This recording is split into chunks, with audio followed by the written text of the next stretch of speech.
J'aimerais les repousser dans l'autre sens. Repousser, autant que possible.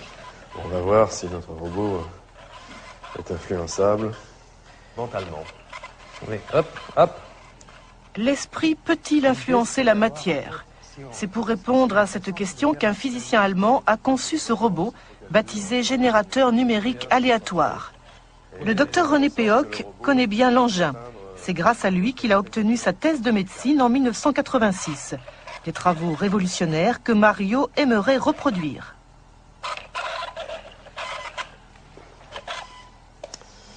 Alors voilà, donc ce robot se déplace en permanence de façon aléatoire, c'est-à-dire au hasard, parce qu'à l'intérieur, il y a donc une source électronique, hein, un bruit blanc électronique, enfin pour les experts, et qui à tout moment sort des chiffres au hasard, hein, en fonction de l'agitation donc des électrons, et ces chiffres sont traduits en mouvement de rotation, en angle de rotation, en distance de déplacement, hein, et normalement, donc lorsque le robot est tout seul, il va se déplacer véritablement au hasard.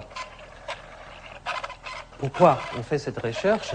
Ça rentre dans un cadre plus large qui est la question très actuelle, quelle est la nature de la conscience? Hein, c'est la conscience, quel est son rapport avec le corps, avec le monde extérieur? Et le but ici, c'est de voir effectivement si la conscience, quelque part, s'étale en dehors de ce qu'on peut appeler le corps physique, le cerveau. Donc ça, c'est un premier système, une première approche pour voir si effectivement l'esprit, d'une manière ou d'une autre, soit consciemment ou soit inconsciemment, a une petite influence sur la matière. Toutefois, il s'éloigne un petit peu. Un tout petit peu. Il faut être patient et jamais se déconcentrer. C'est en étudiant des poussins que René Péoc a eu l'idée de sa thèse de médecine. Il travaille alors dans un laboratoire de biologie animale quand il découvre la théorie dite de l'empreinte, élaborée par le prix Nobel Konrad Lorenz. Fasciné, René vérifie d'abord la théorie sur lui-même avant de la tester avec le petit robot. Qu'est-ce que vous faites là, René? Eh bien, je conditionne un petit poussin pour qu'il m'adopte exactement comme si c'était sa mère. C'est la théorie de l'empreinte, hein, découverte par Konrad Lorenz, qui démontrait que des petits oiseaux pouvaient, dès la naissance, adopter n'importe quel objet qui bouge et qui fait du bruit à proximité de lui. Ça peut être un humain, ça peut être un robot.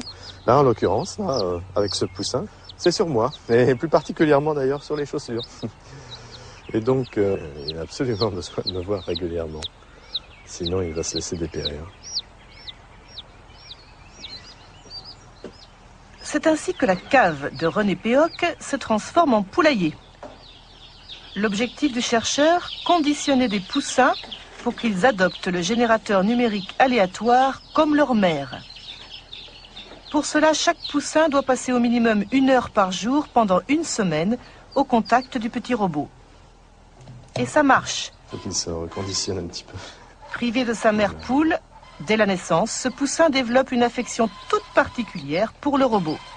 Le but de l'expérience, c'est de mettre le poussin dans une cage transparente et de voir si le robot, qui normalement fonctionne au hasard dans toutes les directions, va avoir une trajectoire complètement perturbée, soit vers la cage, soit à l'opposé.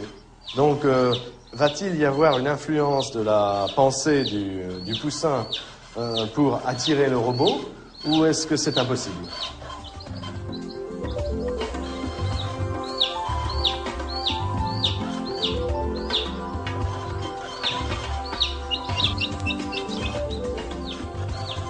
Pour chaque expérience, la trajectoire du robot s'inscrit sur une feuille témoin.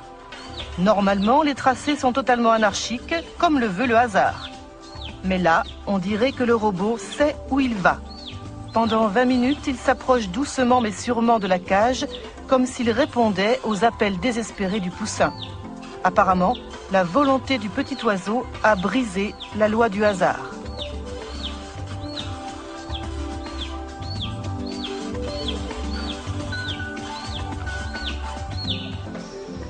Pendant 4 ans, René Péoc réalise 600 expériences avec 2500 poussins.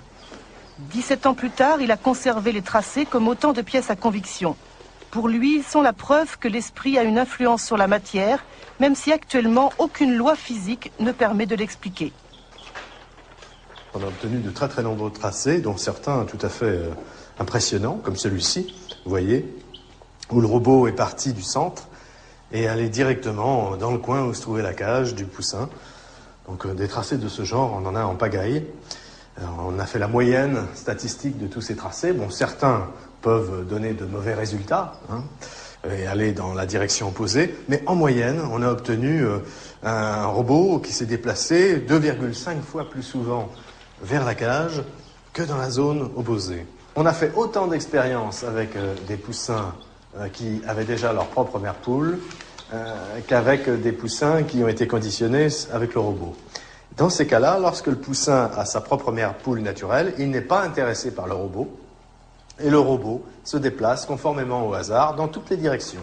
Donc c'est bien le conditionnement opéré sur le poussin qui est responsable de la différence de trajectoire du robot. Alors, en fait, pour l'instant, on ne sait pas expliquer le phénomène.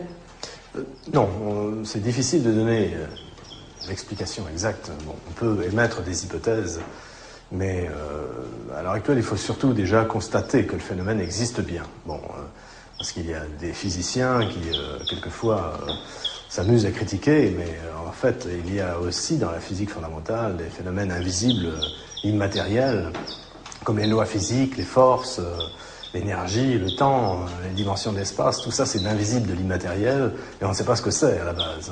Bien là, la pensée, c'est le même type de phénomène. On ne la constate que par ses effets sur la matière, mais c'est invisible et immatériel. Et on s'aperçoit que l'homme ou l'animal peut interférer, peut biaiser les règles du hasard, de façon à ce que ce hasard lui soit favorable, dans le sens qu'il désire. Est-ce qu'il est difficile en France de choisir un tel thème comme sujet de doctorat? C'est assez difficile, effectivement, parce que d'abord, on compromet sérieusement sa carrière. Oui. Et il faut dire qu'après, il vaut mieux pas envisager une carrière universitaire, parce que c'est un peu l'obscurantisme en France. Nous sommes un des seuls pays fortement industrialisés où il n'y a aucun laboratoire de psychophysique. Moi, j'appelle ça de la psychophysique, les autres parlent de parapsychologie. Mais bien que ces phénomènes soient indiscutables, c'est encore un sujet tabou.